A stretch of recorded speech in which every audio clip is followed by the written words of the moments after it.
Hi friends, నా పేరు చంద్ర. మీరు చూస్తున్నారు సిఈ చంద్ర ఛానల్. ఈరోజు మన వీడియోలో ఏమంటే ఫ్రెండ్స్, సీలింగ్ ఫ్యాను మన ఇంట్లో ఉంటుంది కదా, సీలింగ్ ఫ్యాను. ఆ సీలింగ్ ఫ్యాను ఎట్లా రిపేర్ చేస్తారు, వైండింగ్ ఎట్లా చేస్తారు, ఫ్యాన్ లోపల వైర్ ఎట్లుంటుంది, కోర్ ఎట్లుంటుంది, ఇవన్నీ ఈ వీడియోలో తెలుసుకుందాం ఫ్రెండ్స్. ఇప్పుడు మనం చూస్తున్నాం కదా ఈ సీలింగ్ ఫ్యాన్ లోపల వైండింగ్ ఎలా ఉంటుంది ఏమనేది ఇప్పుడు మీరు చూస్తున్నారు. బేరింగ్ ఎలా ఉంటుంది, ఫ్యాన్ కోర్ ఎలా ఉంటుంది, ఆ ఫ్యాన్ కోర్కి వైండింగ్ ఎలా ఉంటుంది అనేది మొత్తం ఈ వీడియోలో చూపిస్తాను ఫ్రెండ్స్. ఫ్యాన్కి రీవైండింగ్ ఎలా చేస్తారు, పాత వైండింగ్ తీసేసి అనేది కూడా ఈ వీడియోలో మీకు క్లియర్గా చూపిస్తాను ఫ్రెండ్స్. ఇప్పుడు మనకు కనపడుతుంది కదా, దీన్ని ఫ్యాన్ కోర్ అంటారు. ఇక్కడ ఇది వచ్చేసి కాలిపోయింది. ఇది మొత్తం మీరు వీడియోలో ఫ్యాన్ రీవైండింగ్ ఎలా చేస్తారో ఈ వీడియోలో మీరు చూడండి ఫ్రెండ్స్.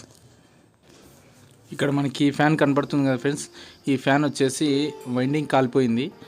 వైండింగ్ కాలిపోవడం వల్ల ఇది మనం ఈ వైండింగ్ తీసేసి పాతది కొత్త వైండింగ్ రివైండింగ్ చేస్తారు. మళ్ళీ ఇది ఎలా రివైండింగ్ చేస్తారు, ఈ పాత వేరు ఎలా తీసేస్తారు అనేది ఈ వీడియోలో మొత్తం తెలుసుకుందాం ఫ్రెండ్స్. అంతకంటే ముందు మన సబ్స్క్రైబర్లకి ప్రతి ఒక్కరికి హృదయపూర్వక ధన్యవాదాలు చెప్పుకున్నాను ఫ్రెండ్స్. ఎందుకంటే మన ఛానల్లో 1300 మంది సబ్స్క్రైబర్ అయ్యారు. నేను మన ఛానల్లో అంతవరకు ఎవరు స్థాయిలే అనుకున్నాను. కాకపోతే మన ఛానల్ని అందరూ ఆదరించి ఇంతగా నాకు సపోర్ట్ చేస్తున్నందుకు ప్రతి ఒక్కరికి ధన్యవాదాలు ఫ్రెండ్స్. ఈ షాప్ వచ్చేసి తాడిపత్రిలో టౌన్ పోలీస్ స్టేషన్ సర్కిల్లో పైన అఫ్టేర్లో ఈ షాప్ వచ్చేసింది ఫ్రెండ్స్. షాప్ పేరు వచ్చేసి లింగాచం స్విచ్ బోర్డ్ కట్టింగ్. ఇచ్చట అన్ని రకముల ఫ్యాన్లు, సీలింగ్ ఫ్యాన్లు, టేబుల్ ఫ్యాన్లు, మిక్సీలు ఇలాంటివన్నీ రిపేర్ చేస్తారు ఫ్రెండ్స్. ఈ షాప్లో వర్క్ అయితే చాలా క్వాలిటీగా ఉంటుంది ఫ్రెండ్స్. నేను ఒక ఎలక్ట్రీషియన్గా చెప్తున్నాను, ఈ షాపు పబ్లిసిటీ కోసం అయితే కాదు. ఇక్కడ వచ్చేసి వర్క్ చాలా క్వాలిటీగా ఉంటుంది ఫ్రెండ్స్.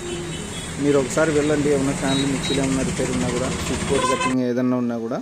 ఇక్కడ వచ్చేసి మనకి తాడిపత్రిలో లింగాచం స్విచ్ బోర్డ్ కట్టింగ్ అంటే తెలియని ఎలక్ట్రీషియన్ అంటే ఎవరు ఉండరు ఫ్రెండ్స్. ఈ షాప్ వచ్చేసి అంత ఫేమస్. స్విచ్ బోర్డ్ కట్టింగ్ అంటేనే తాడిపత్రిలో స్విచ్ బోర్డ్ కట్టింగ్ ఎక్కడ ఉంది అంటేనే వెంటనే లింగాచం స్విచ్ బోర్డ్ కట్టింగ్ అంటారు ఫ్రెండ్స్. తాడిపత్రిలో అంత ఫేమస్ అనమాట. స్విచ్ బోర్డ్ కట్టింగ్ కానీ, ఫ్యాన్ రివైండింగ్ కానీ, మిక్సీలు ఇలాంటి రిపేర్లు. నేను ఎలక్ట్రికల్ వర్క్ నేర్చుకొని ఎలక్ట్రీషియన్గా మారి నాకు తెలిసిన వరకు మీ అందరికీ చెప్పగలుగుతున్నాను. నాకు తెలిసిన వరకు మీ అందరితో పంచుకోగలుగుతున్నాను. దానికి కారణం ఎవరంటే ఈ లింగాచం స్విచ్ బోర్డ్ కట్టింగ్ షాప్ అని నేను గర్వంగా చెప్పుకుంటాను ఫ్రెండ్స్. ఎందుకంటే ఈ షాప్ ద్వారానే నేను ఎలక్ట్రీషియన్గా మారాను ఫ్రెండ్స్. మనం ఇక్కడ చూస్తున్నాం కదా, ఈయన పేరే లింగాచం గారు, ఈ షాపు ఓనరు.